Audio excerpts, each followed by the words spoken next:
Pemirsa, kita lanjutkan diskusi kita. Sekarang kita mulai sama kubu oposisi itu. Fadly Zon. Assalamualaikum warahmatullahi wabarakatuh. Selamat malam Bang Karni dan rekan-rekan panelis ya. Saya ingin langsung to the point dulu menjawab, karena pertanyaannya kan jelas. Babak pertama debat capres, siapa yang menang? Ya, tentu dari sisi kami seperti tadi juga sudah diprediksi, ya yang menang ya tentu saja Pak Prabowo dan Pak Sandiaga Uno. Ya. Apa dasarnya? Saya kira ada 3 dasar. Yang pertama, kalau tadi Pak Bang Effendi Ghazali, maaf, tenang, mengutip dari salah satu survei media, saya kutip saja hasil survei dari ILC sendiri gitu ya, yang jumlah votersnya itu 24.416. Ya, dengan pertanyaan ini dan jawaban dari netizen itu 89% untuk 02, 11% untuk 01. Mudah-mudahan ini bukan hoax ya, karena ini dilaksanakan oleh Twitternya ILC langsung ketika itu setelah itu. Jadi ada 89% untuk 02, 11% untuk 01. Jauh banget ini bedanya. Jadi dari sisi indikator sederhana itu polling, dan juga di beberapa polling yang lain itu 02 itu menang. Pak Prabowo Sandi ini menang, dengan telak lagi menangnya itu ya. Kemudian indikator kedua adalah Tunggu dulu. Validitas dari polling lewat Twitter itu, iya, atau media sosial itu sejauh apa? Kalau validitas itu bisa diuji. Saya kira kalau yang memilih Prabowo Sandi biasanya itu organik ya. Sementara yang di sana belum tentu, bisa robot juga gitu. Tapi kalau dari Prabowo Sandi biasanya organik, orangnya kan bisa dicek. Ya, ada bot atau bukan itu. Karena kalau kita nggak pakai bot itu biasanya langsung organik orang-orang semua. Ada makhluknya gitu. Ya. Kemudian indikator kedua adalah kejelasan narasi. Ini kan narasi kemarin itu adalah tentang hukum HAM, terorisme, korupsi. Jelas itu.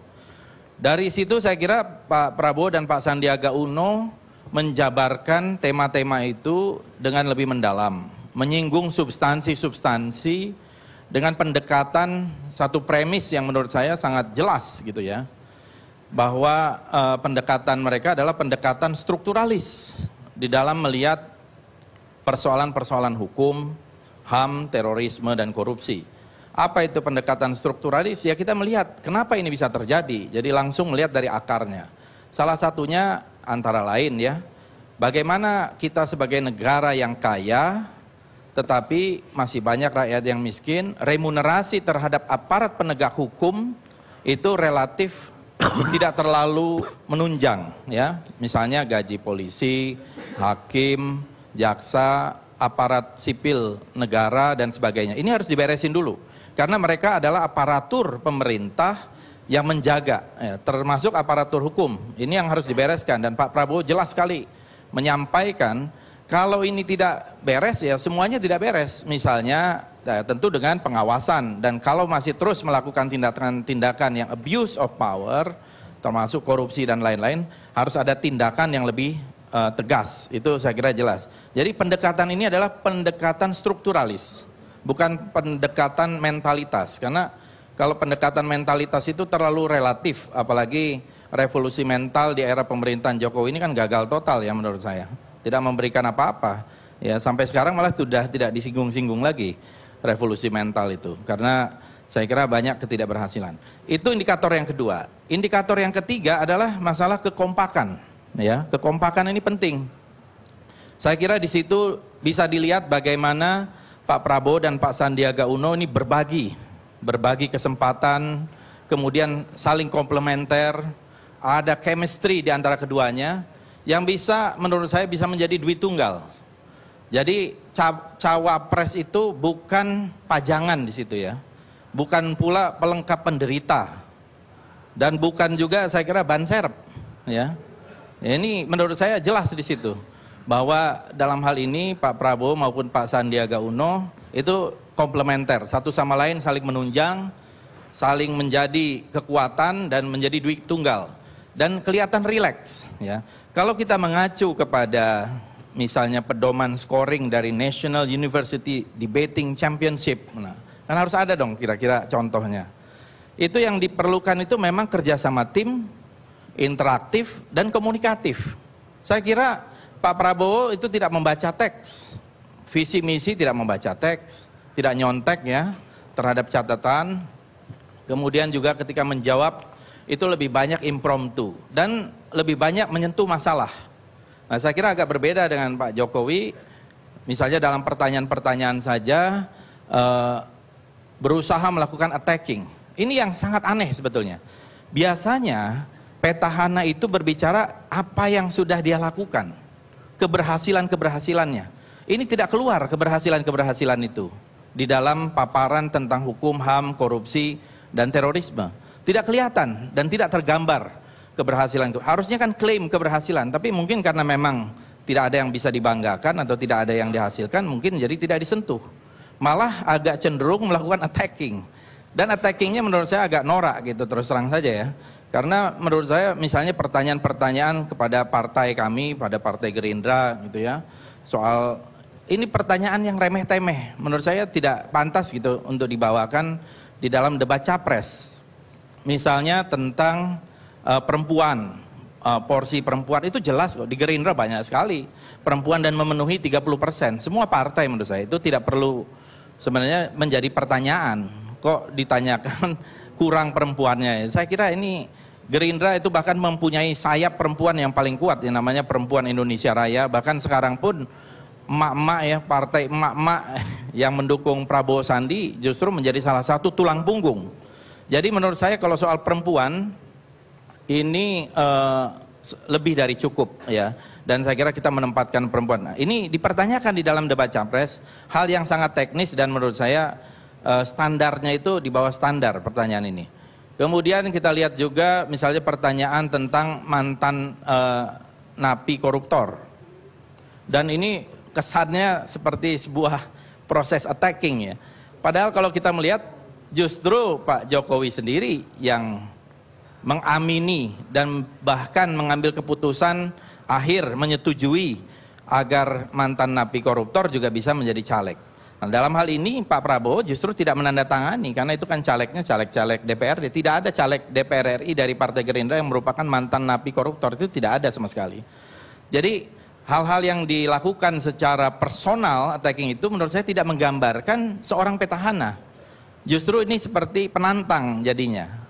Harusnya petahana itu berbicara apa yang telah kami lakukan di bidang hukum, penegakan hukumnya seperti apa. Karena menurut saya karena banyak kegagalan justru di bidang ini. Di bidang hukum saya kira kegagalan, banyak sekali diskriminasi hukum, banyak sekali ketidakpastian hukum, persekusi. Termasuk yang sekarang saja ya, yang sedang berlangsung sekarang ini. Kepada Ustadz Abu Bakar Ba'asyir, yang benar yang mana? Masa presiden dikoreksi oleh menterinya? Ya, saya kira nggak ada tuh di negara lain ada presiden sudah bicara akan bebaskan alasan gimana, kemudian ini antara jadi dan tidak jadi. Ini kan menunjukkan bahwa presiden ini tidak firm, inkonsisten dengan apa yang dia ucapkan. Padahal dulu yang namanya presiden itu, kalau di dalam perspektif budaya ini harus sabdo pandito ratu. Apa yang diucapkan itu menjadi kenyataan. Kalau ini jadi grasa gurusu, plin-plan ya. Dan menurut saya ini yang menurut saya menjadikan kita tidak berwibawa. Dan juga presiden sendiri menjadi tidak berwibawa. Lalu kalau kita lihat juga dari sisi misalnya terorisme seperti itu ya, korupsi, kemudian tadi ditanyakan gitu. Pak Prabowo saya kira tidak mau terpancing oleh hal-hal yang mungkin diharapkan soal itu. Termasuk soal kasus Novel Baswedan dan sebagainya. Pak Prabowo tidak mau karena Pak Prabowo menempatkan diri sebagai seorang negarawan di sini. Beliau saya kira bisa kalau mau melakukan attacking tapi tidak dilakukan. Karena saya kira attacking saya itu bukan mencari solusi ya, mencari solusi dari persoalan-persoalan kebangsaan. Justru karena itulah seolah-olah kemarin itu yang petahana itu Prabowo. Ya, karena di sini kita mau melihat kualitas antara negarawan, ya seharusnya kan walaupun itu ya ini negara. kan debat. Iya, tapi coba ketika ditanyakan itu ada kepala desa yang dijawab urusan yang lain.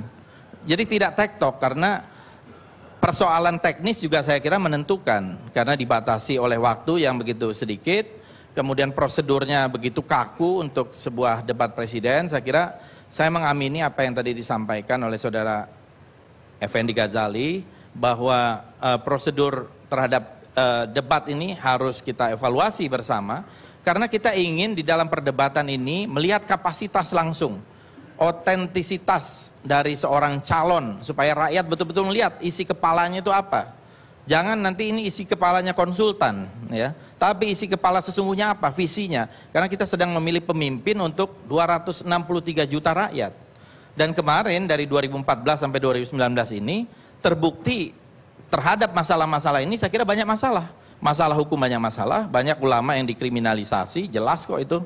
Mau dibantah bagaimana lagi, ada, ya. Kasus Habib Rizik dan lain-lain, kemudian persekusi begitu banyak, diskriminasi hukum begitu banyak, hukum begitu tajam kepada lawan-lawan politik yang kritis tapi tumpul kepada yang dianggap dekat dengan kekuasaan. Saya kira itu faktual dan begitu banyak contoh-contohnya. Kemudian dari isu-isu yang lain juga saya kira demikian, pemberantasan korupsi juga tidak mencapai apa yang diharapkan, indeks demokrasi kita turun, peringkat demokrasi kita turun. Menurut Freedom House kita ini di bawahnya Timor Leste sekarang. Kita menjadi partly democracy gitu ya, partly free country. Jadi kita ini negara yang sudah di bawah. Padahal kita sudah berkomitmen dengan demokrasi ini dan hak untuk menyatakan pendapat baik lisan maupun tulisan, berkumpul, berserikat itu dijamin oleh konstitusi. Baik, tapi yang ada kebukakan ini semua ini yang tidak muncul oleh. Saya kira Pak Prabowo menyentuh semua ini. Pak Prabowo menanyakan. Anda mengatakan tadi kalau soal napi boleh mencalonkan diri. Nah, Prabowo malah gugup. Karena Pak Prabowo, bukan itu. Pak Prabowo karena tidak pernah menandatangani itu untuk DPR RI. Karena itu DPRD kok. Dan DPRD itu. Ya, itu harusnya dia jawab bahwa ini. Ya waktunya terbatas, tapi tidak perlu menjawab tetek bengek kayak begitu. Ini kan persoalan partai internal. Ya kalau mau membalikkan kan Pak Prabowo juga bisa menjawab dong. Misalnya siapa sih juara partai yang juara korupsi? Kan bisa begitu. Tapi kan kita tidak mau ada perdebatan-perdebatan yang attacking kepada partai tertentu. Harusnya justru itu yang keluar. Bukan tidak mau. Ya saya kira dalam hal ini pendekatan. Saya takutnya dia lupa. Enggak, tidak lupa sama sekali. Saya kira Pak Prabowo justru sangat sadar, Bang Karni. Sangat sadar sesadar-sadarnya bahwa apapun yang diucapkan di dalam debat itu akan dicatat dan mempunyai implikasi-implikasi. Dan ini yang menurut saya Pak Prabowo ini sangat bertanggung jawab. Ya, saya berkomunikasi dengan beliau juga setelah debat. Saya kira beliau ini sangat dewasa dan sangat jelas ya pendiriannya, ingin mempersatukan bangsa dan saya kira poin-poin yang penting itu sudah masuk di dalam perdebatan itu dan tidak melakukan crossfire yang bisa menyinggung orang per orang atau institusi. Ya, saya kira kalau misalnya diangkat masalah Novel Baswedan, kan yang bisa terkena implikasinya adalah institusi. Ya, dan itu yang saya kira tidak dilakukan. Ini juga. Apa dia nggak nyinggung itu karena takut 98 dibuka juga? Kasus 98 sudah selesai, tidak ada masalah sama sekali. Ya, saya menulis buku tentang itu tidak ada, Pak Prabowo bersih, ya tidak ada apapun masalah dengan 98. Ini kan berusaha digali-gali ya yang tidak ada masalah 98. Ini sudah tahun 2019, 21 tahun dan kita tidak ada masalah lagi dengan. Dan saya kira apa yang disampaikan itu attacking seperti itu bukan diktator, bukan pelanggar HAM dan sebagainya, itu saya kira itu cara berkomunikasi dan yang tidak berkualitas ya untuk debat capres gitu ya. Mungkin untuk debat level yang lain bolehlah, tapi untuk debat capres menurut saya itu kurang bermutu gitu. Boleh nggak saya menangkap bahwa ketika ada beberapa pertanyaan dari petahana yang Prabowo emosi, jadi jawabannya jadi nggak kejawab lihat, pertanyaan. Bang Karni, kalau kita lihat walaupun dari Pak Jokowi juga saya lihat Ada juga yang dia. Tapi juga kalau kita emosi. lihat Pak Prabowo sama sekali tidak emosi ya. Bahkan sambil joget-joget ya. Dan juga saudara Sandi juga sambil mijit-mijit. Jadi tidak ada yang emosi. Bahkan menurut saya agak terlalu rileks gitu ya. Untuk menghadapi debat kemarin. Tetapi intinya bahwa apa yang disampaikan Pak Prabowo itu jelas. Narasinya jelas, cara berpikirnya jelas ya. Dan berusaha tidak mau ya ini terkait dengan institusi karena kita juga ingin memperbaiki itu. Sekarang ke prosedur, apakah 02 juga setuju ada pembocoran dari kisi-kisi dulu?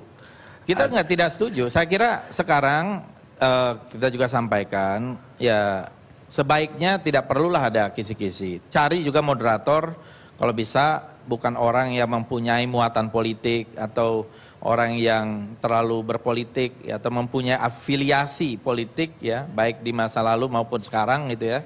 Cari akademisi. Banyak saya kira akademisi di kampus-kampus, di perguruan tinggi yang bagus, yang brilian, yang cerdas, dan mereka juga bisa secara objektif menjadi moderator. Karena moderator ini harus netral gitu ya. Dan kemudian tidak perlu ada kisi-kisi. Kalau perlu ibaratnya di podium itu tidak perlu ada kertas. Kertasnya disiapkan oleh KPU. Ya. Tapi kalau misalnya mau membawa data, karena data kadang-kadang tidak bisa kita kita ingat-ingat semua. Misalnya apalagi data statistik gitu ya, itu bisa saja. Tapi kalau kayak kemarin itu, menurut saya memang bagaimana ada pertanyaan, ada jawaban, kemudian disegel, ya. Ini menurut saya sangat mengganggu intelektualitas kita gitu. Pertanyaannya juga udah disiapkan, jawaban juga sudah disiapkan, ya akhirnya orang tinggal baca.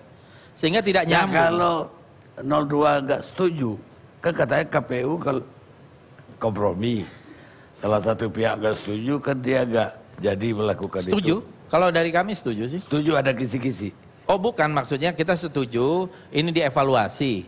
Dan kalau perlu tidak perlu. Ya, waktu itu nggak setuju di kisi-kisi dibocorin. Bukan dibocorin ya, saya tidak tahu kan prosesnya, saya kira itu ada di dalam ILC yang lalu.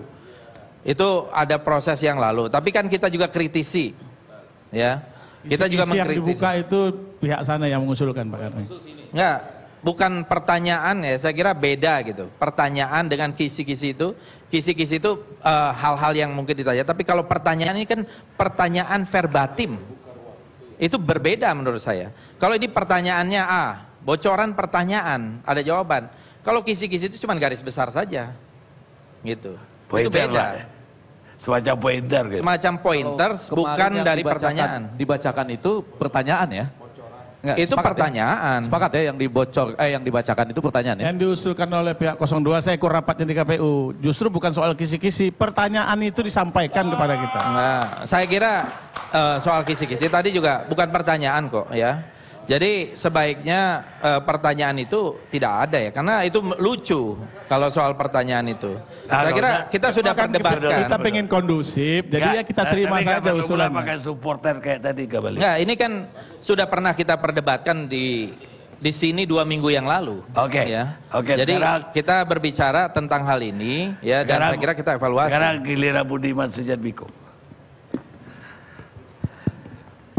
Ya, terima kasih. Udah Karni. Silakan.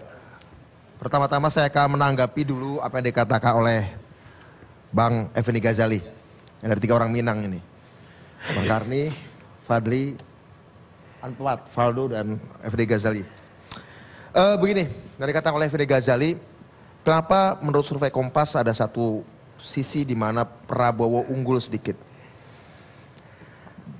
Beliau ada menyebut sebuah istilah yang mungkin di Indonesia kurang akrab, tapi justru di sini poin pentingnya. Post-truth. Post-truth itu sesuatu yang melampaui kebenaran, yang enggak berdasarkan kebenaran faktual. Justru keunggulan tim Prabowo pada poin ketiga, pada soal komunikasi politik, yang ditegaskan oleh Bang Effendi Ghazali, dasarnya adalah post-truth. Post-truth itu artinya dia unggul karena landasnya bukan kebenaran. Kira-kira begitu. Landasnya bukan kebenaran faktual. Kenapa kok gitu? Karena memang, gini Bang Karni, saya beberapa waktu lalu pernah menulis Twitter. Di Twitter saya bilang gini, jika pidato itu mengotori politik, maka debat seharusnya menjadi alat membersihkannya.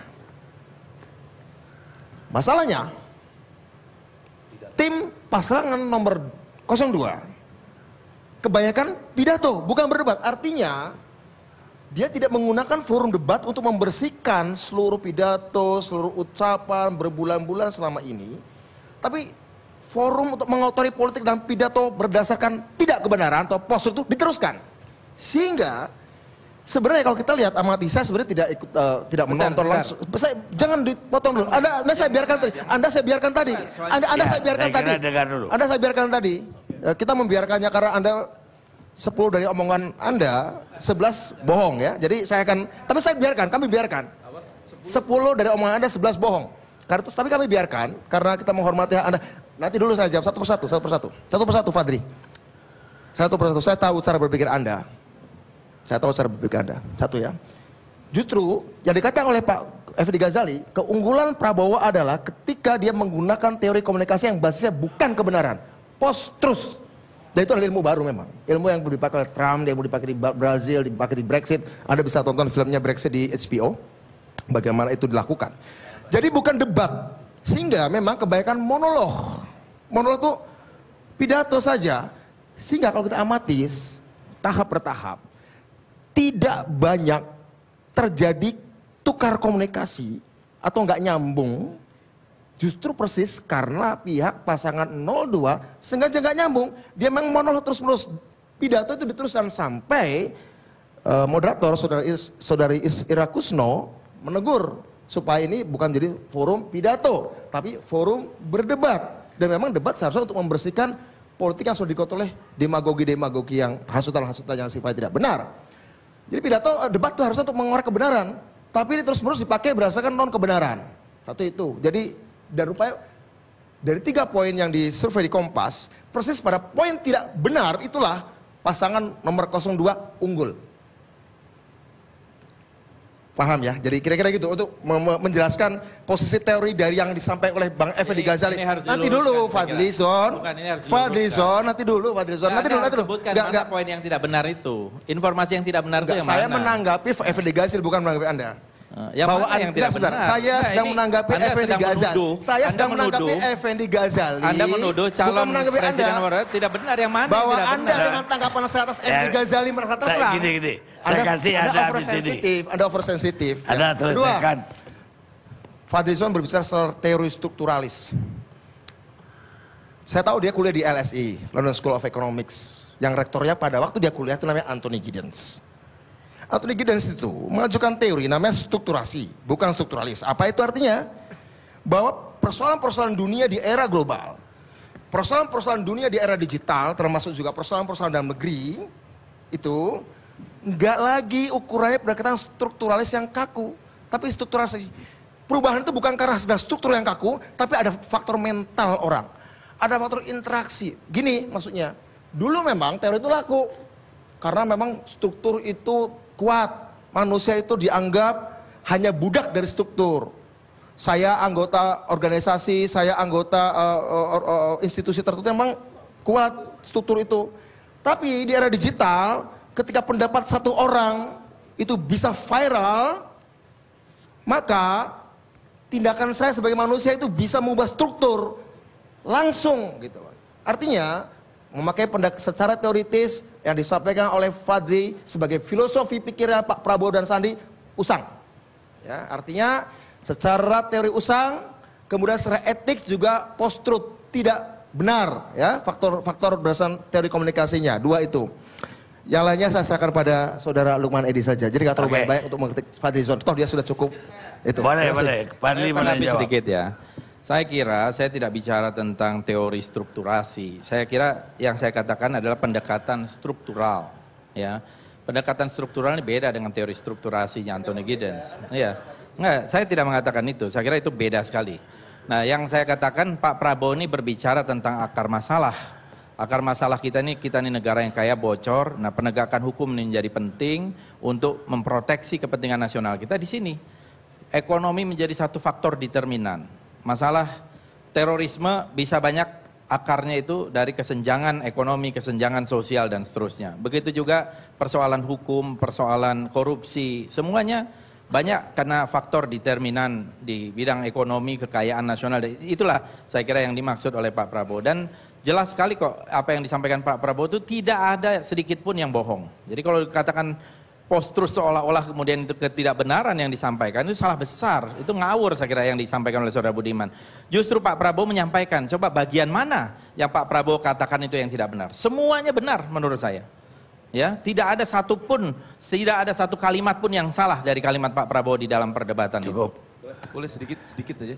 Jatuhkan, Les. Jadi untuk menanggapi, karena tadi ditanggapi oleh Budiman, saya mau mengatakan begini, saya melihat bahwa dalam debat kemarin itu ada semacam desain, nanti dijawab ya oleh kubu 01 atau petahana, untuk melemparkan pertanyaan secara sistematis agar kubu penantang yaitu 02 itu memang akhirnya bisa dikunci dengan konklusi yang luar biasa baik ya. Konklusinya itu kan disampaikan dengan pendek saja bahwa kami tidak memiliki beban masa lalu, kami tidak punya potongan diktator atau otoriter, tidak punya rekam jejak masalah kekerasan dan lain-lain. Nah itu bisa menjadi penutup yang kuat, yang firm kalau Prabowo misalnya ya itu kembali ke trajektori yang dibayangkan pada 2014 misalnya. Tetapi ini tidak terjadi gitu. Jadi yang ingin saya katakan agak berbeda dengan Budiman. Walaupun saya setuju untuk Amerika ya, untuk Brazil itu persis sama. Tapi dalam konteks yang debat pertama kemarin adalah ada upaya sistematis, nanti tolong kalau tidak saya dibantah, untuk menjadi petahana yang agak hawkish, yang agak menyerang, dan itu agak aneh. Tetapi kalau itu berhasil, artinya Prabowo sama Sandi muncul misalnya dengan agresif ya, atau relatif antagonis, maka dia akan jauh dari peluang post-truth. Jadi dia akan jauh dari peluang membantah kebenaran-kebenaran yang selama ini katakanlah disampaikan dan dianggap sebagai sesuatu yang harus diterima oleh petahana begitu. Jadi yang ingin saya katakan, desain itu ada, tetapi entah kenapa Bapak Prabowo dan Sandi kemarin itu berhasil keluar dari trap itu dan menahan diri sehingga sekarang terbuka kesempatan untuk disukai dalam konteks komunikasi. Nah itu sesuatu yang sangat penting dikhawatirkan kalau ini nanti mengalir dengan penguatan post-truth. Barangkali jangan-jangan karena sebelumnya singgah ke tempat Pak SBY gitu ya. Kan Pak SBY yang paling jago nih untuk menahan diri, agak tidak langsung. Tapi pendukungnya kecewa. Ya betul, bisa jadi ada pendukung tertentu yang kecewa. Banyak yang bilang mau golput aja katanya. Ya ada yang kecewa, tapi barangkali di selanjutnya mereka sudah bisa sekarang mengatakan oke, pintu komunikasi sudah terbuka, kami akan tambahkan desire atau passion yang ada kaitannya dengan pendukung. Jadi pertama ini membuktikan dulu bahwa mereka bukan potongan diktator, mereka bukan potongan otoriter dan lain seperti itu. Saya kira gini, nggak ada larangan, tidak ada larangan, petahana tidak boleh ofensif. Nggak ada. Artinya gini, Pak Jokowi juga bukan ofensif, tapi dia bukan defensif. Dia tuh memakai strategi yang selama ini memenangkan Real Madrid 3 kali berturut-turut Champions League. Apa itu? Counter ofensif. Dan jangan dilihat bahwa momentum politik itu hanya pada saat debat kemarin. Ada suatu kontinum yang sangat panjang, ya. Debat itu ibaratnya forum debat yang pertama kemarin adalah cara Pak Jokowi melakukan counter ofensif dan itu sudah memenangkan Real Madrid 3 kali trofi Champions berturut-turut, ya. Artinya Pak Jokowi bukan ofensif, dia counter ofensif, bukan defensif, bukan ofensif, bukan juga hawkish, tapi dia adalah eagle, Garuda. Ya dia adalah Garuda. Artinya begini Bapak-bapak sekalian, saya ingin mengatakan bahwa kalau Bang Effendi mencoba dalam tanda kutip membersihkan, menyucikan, jangan-jangan ini hanya berlaku di Amerika, hanya berlaku di Amerika, hanya berlaku di Brazil, tapi tidak di Indonesia. Saya akan menafsirkan itu sebagai kesantunannya Bang Effendi Ghazali pada paslon 02. Tapi sebenarnya kalau kita mau benar ya, itu dipakai kok, post-truth itu sangat dipakai kok. Bagaimana Anda mau meyakinkan bahwa TP itu setipis ATM? Dengan cara terus ngomong ke setiap orang buat tempe setipis ATM. Bahkan orang yang makan tempe setebal 1 mili akan merasa tempe setipis ATM, gitu. Itu akan bagian post-truth. Dan itu permainan psikologi itu, permainan psikografi. Dan itu sudah ada kuantifikasinya. Saya pelajari itu. Saya pelajari itu sejak 2016 ada yang salah. Saya sudah ingatkan itu di sebuah stasiun Metro TV setahun yang lalu. Saya udah ingatkan itu setahun lalu di sebuah stasiun yang lain. Ini semua. Jadi kita udah tebak lah cara-cara seperti itu. Saya kira itu. Saya kira salah baca buku ini ya. Saya kira ini persoalannya ini sederhana aja kok. Pak Prabowo mengambil satu postur sebagai seorang negarawan menjawab persoalan-persoalan yang disajikan sebagai tema debat. Pak Jokowi menurut saya tidak mampu menghadirkan apa yang telah dia laksanakan selama 4 tahun lebih ini sebagai presiden di bidang ini. Gitu ya. Ini yang menurut saya. Bisa dijawab lagi? Gini Bang Arni, justru saya lihat Fadli, kalau kita amati sekuen per sekuen tahap per tahap debat, apa yang disampaikan oleh Pak Jokowi selalu diikuti akan dilakukan oleh Sandi dan Prabowo. Artinya apa? Sebenarnya Pak Prabowo dan Pak Sandi mengatakan akan melakukan ini untuk sesuatu yang beberapa menit yang lalu Pak Jokowi sudah mengatakannya. Jadi yang bagian mana itu? Yang bagian mana? Niatnya Pak Prabowo dan Pak Sandi bukan menggantikan visi Pak Jokowi, tapi sekedar ingin nyicipi kursi presiden aja. Ini dan punya ide yang otentik. Seorang presiden yang sedang incumbent itu hanya sekedar masih berbicara akan kursi kepresidenan, bukan bawa ide baru yang kontradiktif. Nggak ada sesuatu yang kontradiktif. Saya kira debat ada. Debat ada berdua. Petahana itu bicaranya bukan akan, tetapi apa yang sudah dilakukan. Nah itu yang tidak mampu. Ya, gitu. Itu udah ada sampaikan tadi. Yang saya katakan, kalau 02 tadi saya bilang juga bahwa ada emosinya. 01 juga saya lihat ada emosinya. Yang kedua, bahwa ini dari publik. Petahana itu kalau menjawab, itu bukan terhadap pertanyaan, tapi lari ke masalah lain gitu loh. Apa jawabannya? Oh yang tadi katakan, justru yang bertanya adalah pertanyaan-pertanyaan dari Pak Prabowo dijawab. Jelas, misalnya mengenai masalah ketidakkompakan dan kemudian diambil tanggung jawab oleh Pak Presiden, bahwa ini keputusan saya. Terlepas benar atau salah, ya kebijakan kan nggak boleh dipidana. Bahwa ini keputusan saya, itu menunjukkan apa? Dia menunjukkan bahwa ada dinamika di dalam kabinet dan beliau terus terang, ada dinamika, ada pro kontra dan biarkan. Kemudian ketika keputusan diambil oleh Presiden Jokowi, itu adalah keputusan yang memang keputusan tertinggi, tapi bukan juga sabdo pandito ratu yang sangat feudalistik yang dibayangkan oleh seorang Fadlizon sebagai kualitas yang harus dibutuhkan dari Presiden Republik Indonesia. Bukan seperti itu. Dinamika penting, perdebatan penting dalam kementerian, dan kemudian setelah itu diputuskan sebagai keputusan tertinggi. Jadi menurut saya harus dimaknai bahwa perbedaan itu adalah demokrasi di dalam kabinet. Ini jawab berdua nanti. Maksud saya gini, nggak habis-habis. Ya soal itu saya kira pertanyaan Pak Jokowi. Saya mau melanjutkan pertanyaan saya tadi, Anda jadi hilang ini inspirasinya. Nah, ini pertanyaan saya itu, ketika ada pertanyaan tentang penegakan hukum yang tidak equal, bahwa kalau pihak ini yang ngadu diladenin, kalau yang sana dicuekin, artinya ada ketidakadilan dari 02. Jawabannya Pak Presiden malah kemana-mana gitu loh. Bisa ke Ratna Sarumpait, bisa. Jadi bukan itu yang dijawab gitu. Nggak ada aja. Oh ya saya. Jadi pertanyaan gini, soal yang ditegaskan dari berbagai macam pernyataan Pak Joko Widodo dalam debat itu adalah serahkan pada mekanisme hukum. Serahkan pada proses hukum. Itu berkali-kali Pak Jokowi melemparkan pertanyaan itu. Ketika Pak Sandi berbicara tentang seorang nelayan di Najib di Bekasi atau Karawang, yang kemudian katanya nggak benar, tapi saya cek lagi nanti.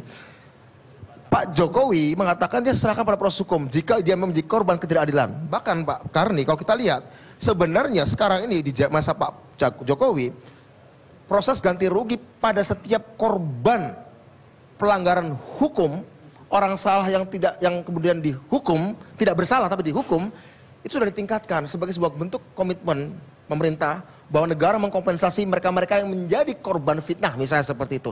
Sudah dilakukan. Nah, bahwa kemudian mencontohkan Ratna Sarumpait, karena kasus Ratna Sarumpait ini selain memang menjadi isu yang besar, juga adalah sebuah pertunjukan telanjang tentang orang-orang terkemuka di Republik ini, tua maupun muda, ya, yang kebetulan berkumpul semua di kubu pasangan 01, ya, yang kemudian bagaimana menjadikan kasus itu bahkan sebelum menjadi kasus hukum sudah menjadi kasus yang dipolitisir sedemikian rupa. Ini menunjukkan betapa berbahayanya sebuah proses hukum ketika nggak diserahkan kepada mekanisme hukum, kemudian langsung tergesa-gesa dibawa ke politik, itu bisa membakar semua hal. Di situ Pak Jokowi mengatakan contoh ekstrim betapa satu proses kasus yang katanya ada pidana tapi ternyata hanya sekedar fitnah, ketika digoreng menjadi politik itu bisa berbahaya. Dan ini saya kira masih menjadi memori kita semua bahwa ini menjadi satu masalah yang memang belum selesai dipecahkan. Saya kira itu. Saya kira perlu dijawab. Ini yang selalu diulang-ulang seperti kaset rusak ya, soal kasus Ratna Sarumpait. Padahal itu jelas, itu dia yang berbohong dan kita menjadi korban, kami menjadi korban ya. Pertanyaan Prabowo itu sangat spesifik kok. Ada kepala desa menyambut Pak Sandiaga Uno, kemudian dikriminalisasi, dibui. Itu nggak dijawab. Kenapa? Sementara ada kepala-kepala daerah yang lain dibiarkan. Pak Anies Baswedan hanya gara-gara begini, kemudian dipanggil oleh Bawaslu. Sementara begitu banyak gubernur, bupati, tanda tangan tidak diapa-apakan. Itu namanya jelas 100% diskriminasi hukum. Saya kira cukup. Jangan ada jawab-jawab berdua. Ada dialog aja di luar nanti. Kita rehat dulu sejenak.